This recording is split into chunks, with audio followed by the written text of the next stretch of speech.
Hello, it's Don Smith, back again with another video about my recently published book, Aeromorphosis.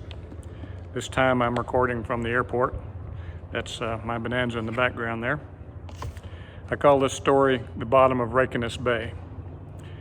Sergeant Joe Friday of television's Dragnet fame would have said it like this: I was working 5-minute alert out of fighter ops. It was a cold, windy January day, what there was of it.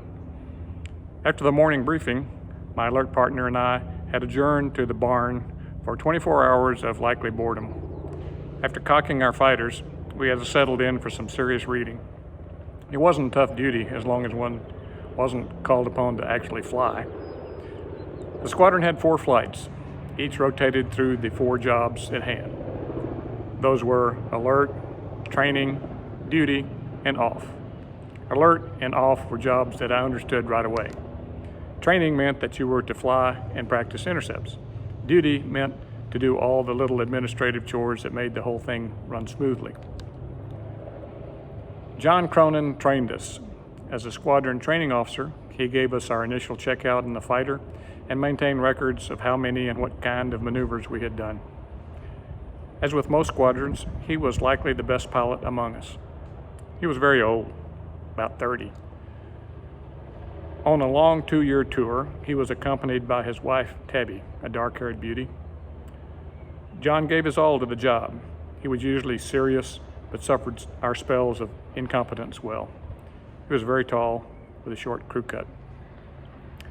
John was scheduled to fly a training flight that day, as was Kimmel, also a major. Now the late Kim never fit in. He came into our squadron as a glad-handed, fast-talking hotshot. My immediate reaction was one of caution. My instincts later proved correct. John and Kim took off in formation in the darkness about 10 that morning. I imagine the flight went something like this. Climbing through the clouds into the sunlight, which shone over the North Pole, they separated to bump heads, or practice intercepts against each other. After a few of these, John's radio did a common thing. It stopped working. It happened frequently, so it's not a big deal. Being high above the clouds, a rejoin would be easy. John just headed for home, and Kim, using GCI vectors and his airborne radar, was soon pulling up alongside of John.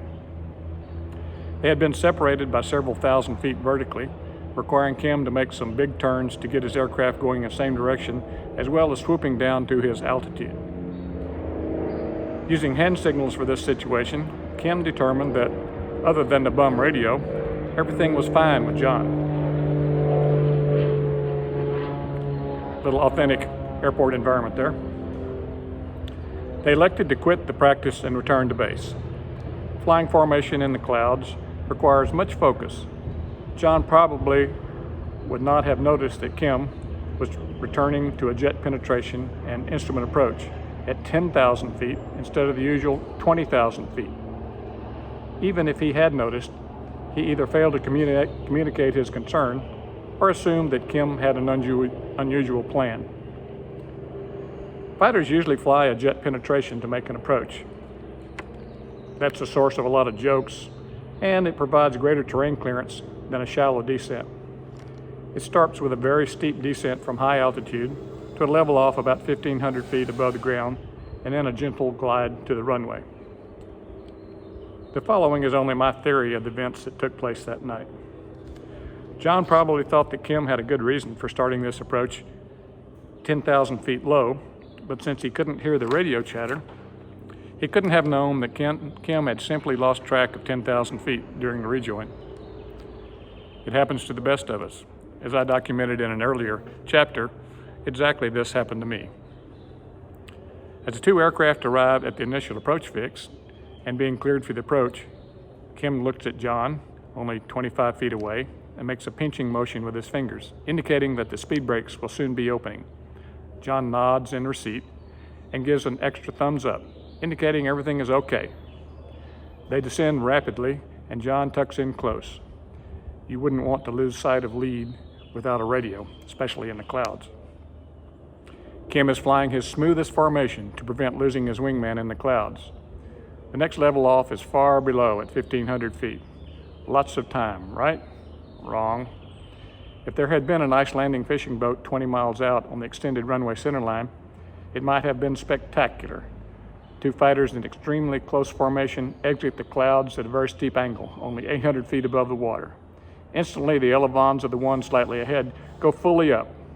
Lead encounters a high-speed stall. Condensed vapor trails stand like a cloud above the wings. The air rumbles as it passes the stalled wing. A long trail of fire erupts from its tailpipe, accompanied by a loud booming sound. Its flight path becomes tangent to the surface of the water, skims along with no perceptible space between. It catches the air, not the water, and suddenly leaps skyward. The afterburner extinguishes, and the aircraft rolls sharply to avoid re-entering the clouds. The second one is not so lucky.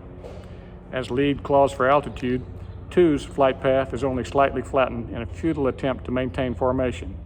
It impacts the choppy water with a metallic thud and does not rise from it. The water, whipped into tall waves by the strong winds, seizes the aircraft into its clutches as its left wing tucks under. As it rolls, the vertical fin is scraped from the fuselage. Inverted, the nose yaws 90 degrees right, while the big pieces continue forward. Finally, the top of the right wing smacks the water, igniting a huge fireball that is elongated along the flight path. Only the smaller pieces continue with any force. A few small bits are thrown almost to the cloud bases as the explosion roars above the sound of the sea. The lead plane circles and remains once, turns back toward the base, and disappears into the mist. Reykjanes Bay is more than 500 feet deep there. I was called to get ready for a scramble to help the search and rescue effort.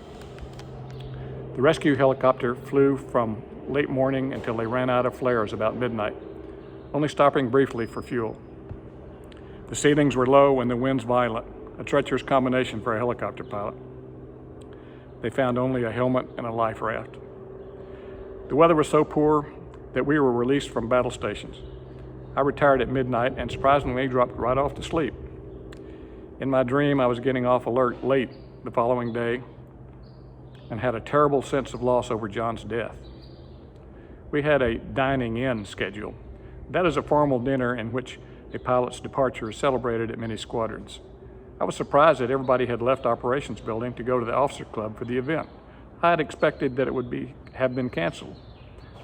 I hastily hung up my gear, went to my room in the BOQ, and changed into my formal uniform. When I arrived at the club, the party was loud and happy. I was puzzled that my friends could be so callous as to celebrate in the shadow of John's almost certain demise. As I walked through the door, I saw the reason for the celebration. John sat at the head table. I immediately realized that I must be the last to know that he had been rescued. Happily, I hurried up to him. I reached out to his outstretched hand. "John, I'm so glad you made it. No one told me," I was saying as he scowled at me. "Geez, you'd think he'd be happy to be alive," I muttered. At that moment in the dream, the bedlam behind me suddenly became quiet. I whirled around to see the scene completely changed. They were still in their formal uniforms, but it was a wake. The military chaplain was conducting John's funeral. I turned back around and John was gone.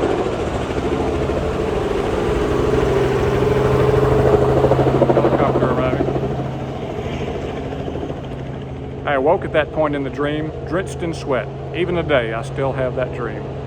I was flying my smoothest and leveled at 1,500 feet when I saw a glow through the clouds behind me, reported Kim under sworn testimony at the accident board. Everything was going normally in the approach until that time. Perhaps correctly, he thought the truth would only serve to end his career in shame. How can I be so sure about this? Just a feeling, I suppose.